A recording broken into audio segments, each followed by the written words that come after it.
स्वागत है बच्चों आपकी अपने चैनल हिंदी पाठशाला पर। मैं हूँ सोनिका रावत और बच्चों आज हम करेंगे कक्षा 6 की पाठ्य पुस्तक बालराम कथा से पाठ 6 दंडक वन में 10 वर्ष। किस प्रकार प्रभु राम ने अपने 10 वर्ष दंडक वन में बिताए थे, चलिए आइए हम लोग जानते हैं और इसको पढ़ते हैं। तो बच्चों याद रखिएगा आपका अपना चैनल हिंदी पाठशाला, मैं हूँ सोनिका रावत। देखिए बच्चों किस प्रकार प्रभु श्री राम अपने धनुष को किस तरीके से मेंटेन कर रहे हैं इस वृक्ष के नीचे बैठकर, और ये इनकी कुटिया है ना बच्चों। तो देखिए पाठ का नाम है दंडक वन में 10 वर्ष, है ना। और चलिए आइए हम सब पढ़ते हैं मिलकर यह चैप्टर। भरत अयोध्या लौट चुके थे, नगरवासी भी सेना धूल उड़ाते हुई वापस जा चुकी थी। चित्रकूट में जैसा कि हम सब जानते हैं भरत मिलने आए थे। कोलाहल थम गया था। कोलाहल का अर्थ होता है, क्या होता है बच्चों? शोर। कोलाहल का अर्थ होता है शोर। शोर जो है थम गया था। किन किन चीजों की शोर थी? जो उनके साथ वहाँ पे हाथी घोड़े सभी लोग आए थे और वन में बहुत लोग इकट्ठा हो गए थे, तो उन्हीं सब चीजों का वहाँ पे शोर था। तो जो चित्रकूट की परिचित शांति थी, मीन्स जो पहले की शांति थी, वह लौट आई थी। पक्षियों की चहचहाट फिर सुनाई पड़ने लगी थी क्योंकि उन लोगों के आने से वहाँ के पक्षी भी डर गए थे। तो पक्षियों की चहचहाट सुनाई देने लगी थी। हिरण कुलाची भरते हुए बाहर निकल आए थे। हिरण जो है कूदते फांदते बाहर निकल आए थे। राम पर्णकुटी के बाहर एक शिलाखंड का अर्थ होता है एक पहाड़ के छोटा सा, मीन्स पत्थर के, सॉरी बच्चों, पत्थर के भाग पर बैठे हुए थे, है ना। एकदम अकेले, एकदम एकांत में एकदम अकेले बैठे हुए थे। विचार मग्न, कुछ सोच रहे थे। वह कुछ सोचते हुए चित्रकूट अयोध्या से केवल 4 दिन की दूरी पर था। वह सोच रहे थे कि अयोध्या जो है केवल 4 दिन की दूरी पर था। लोगों का आना जाना लगा रहता। वे प्रश्न पूछते, उनसे प्रश्न पूछते, राय मांगते। यह राजकाज में हस्तक्षेप की तरह होता। राय का क्या अर्थ होता है बच्चों? सजेशन लेते उनसे, ठीक है। चित्रकूट सुंदर सुरम्य था, सुंदर था, बहुत शांति थी वहाँ पे। पर राम वहाँ से दूर चले जाना चाहते थे। उन्होंने मन बना लिया चित्रकूट में न ठहरने का उन्होंने मन बना लिया था। इसका एक कारण और था, वहाँ रहकर तपस्या करने वाले ऋषि मुनियों का निर्णय, ठीक है। राम लक्ष्मण ने उस वन में राक्षसों का सफाया कर दिया था। अब तपस्या में कोई बाधा नहीं थी, लेकिन मुनिगण वन छोड़ना चाहते थे। कुछ राक्षस मायावी थे, जो कुछ राक्षस थे वो बहुत ही डेंजरस थे। जब तब आ धमकते थे, यज्ञ में बाधा डालते थे। तीनों वनवासी मुनि अत्रि से विदा लेकर, कौन तीनों वनवासी? राम लक्ष्मण एंड सीता। कौन से मुनि से? मुनि अत्रि से। ये सारे प्रश्न आपको पूछे जाएंगे। विदा लेकर चल पड़े दंडक वन की ओर। किधर? दंडक वन की ओर। चित्रकूट छोड़ दिया। दंडकारण्य घना था, पशु पक्षियों और वनस्पतियों से परिपूर्ण। वनस्पतियों का अर्थ होता है हर्ब्स। जो वहाँ पे हर्ब्स थे, जो पौधे हमारे उपचार में काम आए उसको ही हम लोग हर्ब्स कहते हैं, और हमें खाने के काम भी आए, ठीक है। वो सारी वनस्पतियां होती हैं जो कितने ग्रीनरीज होते हैं। इस वन में अनेक तपस्वियों के आश्रम थे, लेकिन राक्षस भी कम नहीं थे। इस वन में जो तपस्वी में जो ऋषि मुनि वहाँ पे रहते थे, वहाँ पे तपस्या करते रहते थे। वे ऋषि मुनियों को कष्ट देते थे, अनुष्ठानों में विघ्न डालते थे, उनको बहुत ही परेशान करते थे। राम को देखकर मुनिगण बहुत प्रसन्न हुए। जो वहाँ पे तपस्वी थे वो राम को देखते ही बहुत ही प्रसन्न हो गए। मुनियों ने राम का स्वागत करते हुए कहा, आप उन दुष्ट मायावी राक्षसों से हमारी रक्षा करें, आश्रमों को अपवित्र होने से बचाएं। सीता दैत्यों के संहार के संबंध में दूसरी तरह सोच रही थी। वे चाहते थे कि राम अकारण राक्षसों का वध न करें, उन्हें न मारे जिन्होंने उनका कोई अहित नहीं किया है। राम ने उन्हें समझाया, सीते, राक्षसों का विनाश ही उचित है। वे मायावी हैं, मायावी मीन्स वे दुष्ट है, सबको परेशान करते हैं, मुनियों को कष्ट पहुंचाते हैं। इसलिए मैंने ऋषियों की रक्षा की प्रतिज्ञा की है। उन्होंने क्या प्रतिज्ञा ली? कि वे ऋषियों की रक्षा करेंगे और राक्षसों का वध करेंगे। परंतु सीता जी यह नहीं चाहती थी, क्योंकि वह सोचती थी कि किसी का अकारण वध करना अच्छी बात नहीं है। तो जिनकी आवश्यकता, जो उन्हें परेशान करे, सिर्फ उन्हीं का वह वध करे। लेकिन राम जी ने उन्हें समझाया कि नहीं, राक्षस जो है वो बहुत मायावी और दुष्ट है, इसलिए उनका वध करना बहुत ही जरूरी है। राम लक्ष्मण और सीता दंडकारण्य में 10 वर्ष रहे। कहाँ? दंडकारण्य में 10 वर्ष रहे। स्थान और आश्रम बदलते हुए, अलग अलग जगह पे रहते थे दंडक वन में ही, परंतु आश्रम बदलते रहे थे, क्योंकि वो छोटा मोटा आश्रम नहीं था, बहुत ही बड़ा वन था। वे शरभंग मुनि के आश्रम पहुँचे। कहाँ? शरभंग मुनि के आश्रम पहुँचे। आश्रम में बहुत कम तपस्वी बचे थे। सभी निराश थे। उन्होंने राम को हड्डियों का ढेर दिखाकर कहा, राजकुमार, ये ऋषियों के कंकाल हैं जिन्हें राक्षसों ने मार डाला है। अब यहाँ रहना असंभव है। सुतीक्ष्ण मुनि ने भी राम को राक्षसों के अत्याचार की कहानी सुनाई। मुनि ने ही राम को अगस्त ऋषि से भेंट करने की सलाह दी। विंध्याचल पार करने वाले वह पहले ऋषि थे। मुनि ने राम को गोदावरी नदी के तट पर जाने को कहा।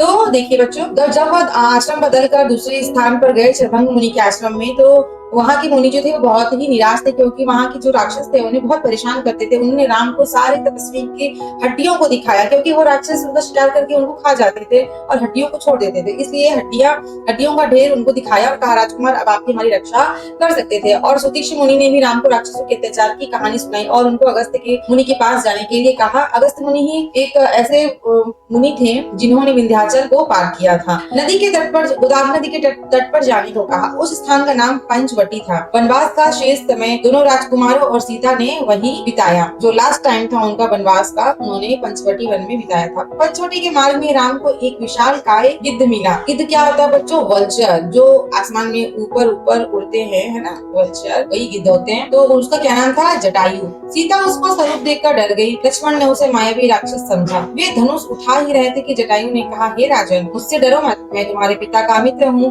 वन में तुम्हारी सहायता करूंगा।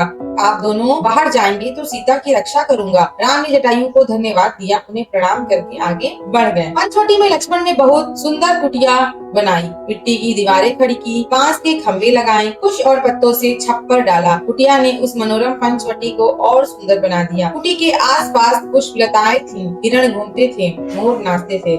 इस बीच राम राक्षसों का निरंतर संहार करते रहे। वे जब भी आश्रमों पर आक्रमण करते, राम लक्ष्मण उन्हें मार देते। उन्होंने सीता को पकड़ लेने वाले राक्षस विराट को मारा। वन से राक्षसों का अस्तित्व लगभग मिटा दिया। तपस्वी शांति से तप करने लगे। अब जहाँ पे रहने लगे, राक्षसों का वध हो चुका था और उसके बाद क्या हुआ कि वहाँ से जितने राक्षस थे भाग गए और सारे तपस्वी आराम से तपस्या करने लगे। एक दिन राम लक्ष्मण और सीता कुटी के बाहर बैठे हुए थे, लता कुंजों को निहारते, उनके सौंदर्य पर मुग्ध होते। तभी लंका के राजा रावण की बहन शूर्पणखा वहां आई। राम को देखकर वह उन पर मोहित हो गई। उसने स्वयं को पानी में देखा। विकृत चेहरा, विकृत मीन्स उजड़ा हुआ चेहरा, मुंह पर झुर्रियां, उसके चेहरे पे क्या हो गया था? रैशेस हो गया था, लैश आ जाता है, जो ये फेस होता है ना बच्चों, उस पे ऐसे ऐसे ऐसे ऐसे स्किन लटक जाती है, उसको झुर्रियां कहते हैं। वह बूढ़ी थी पर राम के मुंह में आसक्त, उसे उन्हें पाना चाहती थी। उसने माया से सुंदर स्त्री का रूप बना लिया। शूर्पणखा राम के पास गई, उनसे बोली, हे रूपराज, मैं तुम्हें नहीं जानती पर तुमसे विवाह करना चाहती हूँ। तुम मेरी इच्छा पूरी करो, मुझे अपनी पत्नी स्वीकार करो। तो कहते हैं, तो शूर्पणखा जो थी वह राम को देखी जब, तो उनको देखकर, हमारे सुंदर राम को देखकर उनके ऊपर मोहित हो गई और उनकी पत्नी बनने की इच्छा उनके सामने जाहिर की, जब वो सब लोग बाहर बैठकर अपना अपना काम कर रहे थे।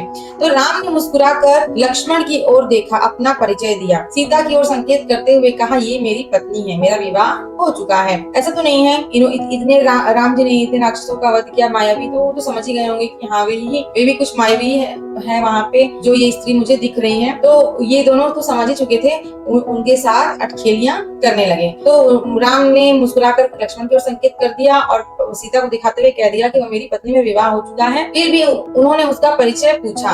शूर्पणखा ने झूठ नहीं बोला, सच सच बताया कि रावण और कुंभकर्ण की बहन है और अविवाहित है। ठीक है, उसने झूठ बिल्कुल भी नहीं कहा, उसने बता दिया कि वो रावण की बहन है। राम के मना करने के बाद वह लक्ष्मण के पास गई। लक्ष्मण ने कहा, मेरे पास आने से तुम्हें कुछ नहीं मिलेगा देवी, मैं तो राम का दास हूँ, मुझसे विवाह करके तुम दासी बन जाओगी। लक्ष्मण ने शूर्पणखा को पुनः राम के पास भेज दिया। दोनों भाइयों के लिए यह खेल हो गया। शूर्पणखा उनके बीच भागती रही। वह दोनों भाई जो थे, राम लक्ष्मण, वह शूर्पणखा के साथ मजाक करने लगे, हंसी मस्ती करने लगे। क्रोध में आकर उसने सीता पर झपटा मारा। सोचा कि राम इसी के कारण विवाह नहीं कर रहे हैं। लक्ष्मण तत्काल उठ खड़े हुए, तलवार खींची और उसके नाक कान काट लिए। उनसे लथपथ शूर्पणखा वहां से रोती बिलखती भागी अपने भाई खर और दूषण के पास। वे उसके सौतेले भाई थे, उसी वन में रहते थे खर और दूषण, शूर्पणखा के भाई। राम और लक्ष्मण के मना करने के बाद वो जब सीता पर झपटी तो लक्ष्मण जी ने उनके नाक और कान काट लिए। शूर्पणखा की दशा देखकर खर दूषण को क्रोध की सीमा न रही। उन्होंने तत्काल 14 राक्षस भेजे। शूर्पणखा उनके साथ गई। राम जानते थे कि राक्षस बदला लेने अवश्य आएंगे, वे तैयार थे। सीता को उन्होंने सुरक्षित स्थान पर भेज दिया। लक्ष्मण के साथ सीता जी को किसी सेफ प्लेस पर भेज दिया और खुद लड़ने के लिए तैयार हो गए और शूर्पणखा भी साथ में आई थी, है ना, उन 14 राक्षसों के साथ। और ये क्या थे, राम पहले से अलर्ट थे कि जरूर ये लोग आएंगे मुझसे युद्ध करने। तो राक्षस राम के सामने नहीं टिक सके, देखते ही देखते उन्होंने सबको ढेर कर दिया। शूर्पणखा ने एक पेड़ के पीछे से यह दृश्य देखा। राम के पराक्रम से वह चकित थी, उसका मोह और बढ़ गया, साथ ही क्रोध भी बढ़ गया। वह फुफकारती हुई खरदूषण के पास लौटी।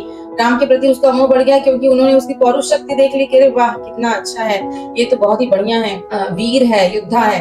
तो उसके यौवन पे, राम के यौवन पे वह क्या हो गई, आसक्त हो गई, न्यौछावर होने को तैयार हो गई, और वो गुस्सा भी हो गई कि वो उनको मिल नहीं सकते। तो खरदूषण के पास गई, अपने भाई के पास। इस बार खरदूषण राक्षसों की पूरी सेना के साथ चले। कहाँ गए? पूरी सेना के साथ गए। खर ने देखा कि आसमान काला पड़ गया, घोड़े स्वयं धरती पर गिर कर मर गए, आकाश में गिद्ध मंडराने लगे। यह अमंगल के संकेत थे, पर वह रुका नहीं, आगे बढ़ता गया। घमासान युद्ध हो गया यहाँ पे। अंत में विजय राम की हुई। खरदूषण सहित उनकी सेना धराशायी हो गई। कुछ पिछलग्गू राक्षस बचे, वे जान बचाकर वहां से भाग निकले। जो टुच्चे से होते हैं छोटे छोटे, वही पिछलग्गू। तो भागने वालों में एक राक्षस का नाम अकंपन था। वह सीधे रावण के पास गया। लंकाधिपति को उसने पूरा विवरण बताया। जो उनका जो भागा हुआ राक्षस था, उसमें एक का नाम अंकपन था। उसने सारा जो विवरण था स्टार्टिंग से सब कुछ रावण को बताया। अंकपन ने कहा, राम कुशल योद्धा है, उनके पास विलक्षण शक्तियां हैं, उन्हें कोई नहीं मार सकता। इसका एक ही उपाय है, सीता का अपहरण। इससे उनके प्राण स्वयं ही निकल जाएंगे। रावण सीता हरण के लिए तैयार हो गया। वह महल से चला। रास्ते में उसकी भेंट मारीच से हुई, ताड़का के पुत्र से। ताड़का का वध राम ने पहले ही कर दिया था, हमने पढ़ा था ना, ताड़का का वध। वही तो पहले ही ताड़का का वध कर दिया। ताड़का राक्षसी जो थी, उसका ही क्या था, ये मामा था। ठीक है, रावण का मामा मारीच था। मारीच क्रोधित था, पर राम की शक्ति से परिचित था। उसने रावण को सीता हरण के लिए मना किया, समझाया, कहा ऐसा करना विनाश को आमंत्रण देना है। रावण ने मारीच की बात मान ली, चुपचाप लंका लौट गया। थोड़ी ही देर में शूर्पणखा लंका पहुंची, विलाप करती हुई चीखती चिल्लाती। रावण को पूरी घटना की जानकारी थी, लेकिन उसने शूर्पणखा को सुना। अंगपन ने तो पहले ही बता दिया था, लेकिन उसने शूर्पणखा को सुना। वह रावण को धिक्कार रही थी, फटकार रही थी। उसके पौरुष को ललकारते हुए शूर्पणखा ने कहा, तेरे महाबली होने का क्या लाभ, तेरे रहते मेरी यह दुर्गति। तेरा बल किस दिन के लिए है, तू किसी को मुंह दिखाने लायक नहीं रह गया है। तो उसने, शूर्पणखा ने उसको ललकारा, को नीचा दिखाया ताकि वह उसके लिए कुछ करे। शूर्पणखा ने राम लक्ष्मण के बल की प्रशंसा की। सीता को अति सुंदरी बताया, ऐसा सुंदरता जो कभी खत्म ना हो सके। तो कहा कि वो बहुत अति सुंदरी है। कहा कि उसे लंका के राजमहल में होना चाहिए। शूर्पणखा बोली, मैं सीता को तुम्हारे लिए लाना चाहती थी। मैंने उन्हें बताया कि मैं रावण की बहन हूँ। क्रोध में लक्ष्मण ने मेरे नाक कान काट लिए। रावण फिर मारीच के पास गया। खरदूषण की मृत्यु से वह कुछ घबराया हुआ था। रावण ने मारीच से मदद मांगी। मारीच चाहता था कि रावण सीता हरण का विचार छोड़ दे। इस बार रावण ने उसकी नहीं सुनी, उसे डांटा और आज्ञा दी, मेरी मदद करो। मारीच जानता था कि दोबारा राम के सामने पड़ने पर वह मारा जाएगा। राम उसे नहीं छोड़ेंगे। रावण मारीच के मन की बात मान गया। उसने क्रोध में भरकर कहा, वहां जाने पर हो सकता है राम तुम्हें मार दे, लेकिन न जाने पर मेरे हाथों तुम्हारी मृत्यु होगी। मारीच ने समझाया कि नहीं, सीता हरण का जो विचार है तुम उसको त्याग दो, क्योंकि राम से बढ़कर कोई नहीं, राम को तुम नहीं हरा सकते। लेकिन उसने मारीच को भी धमकी दी कि यदि तुम यहाँ पर रहे, वहाँ जाने पर तुम्हें राम मार देंगे, लेकिन पता नहीं उसके पहले तुम यहीं पे मारे जाओ। धमकी दी और उसको अपने साथ कर लिया। तो उसने सोचा कि मृत्यु तो निश्चित है। विवश होकर मारीच को रावण का आदेश मानना पड़ा। रथ पर बैठकर रावण और मारीच पंचवटी पहुंचे। कुटी के निकट आकर मायावी मारीच ने सोने के हिरण का रूप धारण कर लिया। कुटी के आसपास घूमने लगा। रावण एक पेड़ के पीछे छिपा था, लेकिन उसने तपस्वी का वेश धारण कर लिया था। रावण ने तपस्वी का वेश धारण कर लिया और मारीच ने सोने के हिरण का वेश धारण कर लिया। सीता उस हिरण पर मुग्ध हो गई, मीन्स लुभा गई। उनको लोभ आ गया कि हाँ, ये एक तो बहुत ही विलक्षण, बहुत ही अच्छा, ऐसा तो कुछ हमने कभी देखा ही नहीं। जब हम जाएंगे अयोध्या तो इसको अपने साथ ले जाएंगे। उन्होंने राम से उसे पकड़ने को कहा। राम को हिरण पर संदेह था। वन में सोने का हिरण। लक्ष्मण बड़े भाई की बात से सहमत थे, पर सीता के आग्रह के आगे उनकी एक न चलती। सीता की प्रसन्नता के लिए राम हिरण के पीछे चले गए। उन्होंने सोचा, वन में इतने समय के प्रवास के दौरान सीता ने कभी कुछ भी मुझसे नहीं मांगा है, उनकी यह इच्छा अवश्य पूरी करनी चाहिए। भाई राम तो ठहरे हमारे क्या पराक्रमी, वो कब चैलेंजेस न लेते। उन्होंने इसको चैलेंज समझा और दौड़ पड़े सोने के हिरण के पीछे। वो सीता को मना भी कर सकते थे, लेकिन वह उसकी सोने के हिरण की चाल को जानना चाहते थे कि यह आखिर में चीज क्या है, इसलिए वह सोने के हिरण के पीछे भागे। कुटी से निकलते समय राम ने लक्ष्मण को बुलाया, सीता की रक्षा करने का आदेश दिया। कहा, मेरे लौटने तक तुम उन्हें अकेला मत छोड़ना। लक्ष्मण ने सिर झुकाकर उनकी आज्ञा स्वीकार कर ली। सीता कुटी में थी। लक्ष्मण धनुष लेकर बाहर खड़े हो गए। तो बच्चों खत्म होता है यह चैप्टर। नेक्स्ट वीडियो में हम लोग करेंगे इस चैप्टर के प्रश्न एवं उत्तर, और तब तक इस चैप्टर को आप अच्छे से पढ़िए। और मेरे चैनल को सब्सक्राइब नहीं किया है तो सब्सक्राइब करके बेल आइकन भी प्रेस कर दीजिए। और भूलिए नहीं आपका अपना चैनल हिंदी पाठशाला सोनिका रावत। तब तक के लिए बाय बाय।